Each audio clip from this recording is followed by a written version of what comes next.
tahun 2035. Era dominasi Amerika berakhir, bukan dengan ledakan, tapi dengan pergeseran yang lambat dan berat. AS pernah menjamin keamanan global. Angkatan lautnya menjaga jalur perdagangan tetap terbuka untuk semua. Tapi Amerika mulai menarik diri, lelah dan disibukkan dengan masalahnya sendiri. Dunia menjadi multipolar. Kekuatan menyebar ke negara-negara seperti Tiongkok, India, Turki, dan Brasil. Negara-negara ini tidak lagi puas mengikuti jejak Amerika. Mereka membuat aturan mereka sendiri. Tatanan yang dipimpin Amerika adalah pengecualian sejarah, lahir dari abu perang dunia tua. Sekarang, sejarah kembali ke keadaannya yang biasa, kacau. Rantai pasokan terpecah, aliansi bergeser, dan perdagangan menjadi regional. Sekutu Amerika yang sudah lama bergantung pada kekuatan AS, menghadapi kenyataan baru yang menakutkan. Mereka harus berjuang sendiri. Para pesaing melihat peluang dalam gangguan Amerika, ingin mengisi kekosongan kekuasaan. Transisi ini kacau dan tidak terduga, perombakan tatanan global. Kepastian lama lenyap, dan masa depan diperebutkan.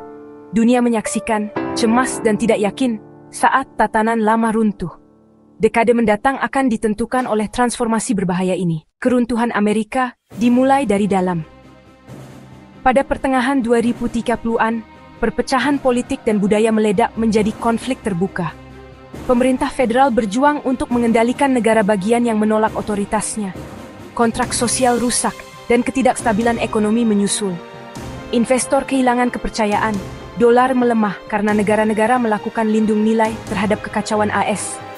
Sekutu di Eropa dan Asia panik, menyadari Amerika tidak bisa lagi menjamin keamanan mereka. Aliansi yang sudah lama terjalin retak saat negara-negara seperti Jepang dan Korea Selatan mempersenjatai diri kembali. Kepercayaan pada institusi Amerika menguap, digantikan oleh disinformasi dan kerusuhan. Protes berubah menjadi kekerasan. Garda Nasional lebih sering dikerahkan di dalam negeri daripada di luar negeri. Amerika, yang dulunya simbol stabilitas, kini terlihat terpecah belah dan tidak stabil. Arsitektur keamanan global mulai runtuh dari pusatnya. Adidaya dunia dilanda perang saudara dingin. Pembusukan internal ini menjadi panggung bagi hilangnya kekuatan global Amerika. Saingan Amerika memanfaatkan kesempatan mereka bukan dengan tentara, tapi dengan perang ekonomi dan teknologi. Tiongkok memimpin koalisi untuk merusak dolar AS, membangun sistem keuangan baru, dan mempromosikan mata uang alternatif. Setiap transaksi yang melewati dolar melemahkan pengaruh global Amerika. Di bidang teknologi, AS kehilangan keunggulan inovasinya karena negara lain menetapkan standar dalam AI, komputasi kuantum, dan bioteknologi. Perusahaan Amerika sekarang harus mengikuti aturan yang dibuat di Beijing atau Brussels. Infrastruktur digital dunia bergeser dari platform Amerika, menciptakan splinternet. Serangan siber yang disponsori negara menargetkan infrastruktur AS, menabur kekacauan dan mengikis kepercayaan publik. Amerika yang terganggu oleh perselisihan internal, berjuang untuk membela diri.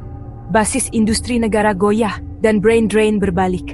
AS tetap kuat, tetapi tidak lagi menetapkan agenda global. Dominasi ekonomi dan teknologinya terkikis. Serangan eksternal berhasil tanpa satupun tembakan. Amerika menjadi salah satu kekuatan besar lainnya. Pada tahun 2045, Amerika menarik diri dari komitmen globalnya. Penarikan besar melihat pasukan AS meninggalkan Eropa dan Asia. Publik menuntut fokus di dalam negeri. Era polisi global telah berakhir. Tanpa kekuatan AS, dunia jatuh ke dalam kekacauan regional. Titik-titik penting seperti Selat Malaka dan Teluk Persia menjadi medan perang. Kekuatan regional menyelesaikan perselisihan lama. Konflik meletus karena sumber daya dan perbatasan. Kekuatan menengah seperti Indonesia, Polandia, dan Vietnam bangkit sebagai pemain kunci, membentuk aliansi yang bergeser.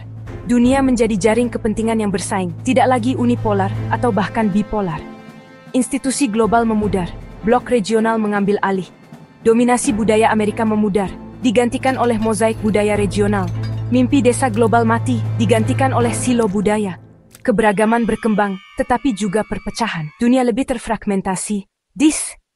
Kejatuhan Amerika bukanlah kekalahan militer, tetapi keruntuhan dari dalam yang dieksploitasi oleh para pesaing. Dunia yang muncul lebih berbahaya, tidak memiliki satu arbiter pun untuk menegakkan aturan. Persaingan regional mengancam akan lepas kendali. Tanpa pemimpin global, ketidakstabilan dan konflik menjadi hal yang biasa. Era baru menuntut kepemimpinan kolektif.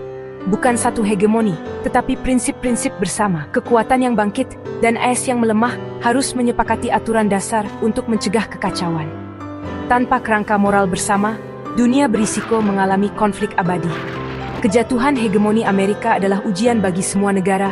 Bisakah mereka hidup berdampingan tanpa satu kekuatan pun yang memaksakan ketertiban?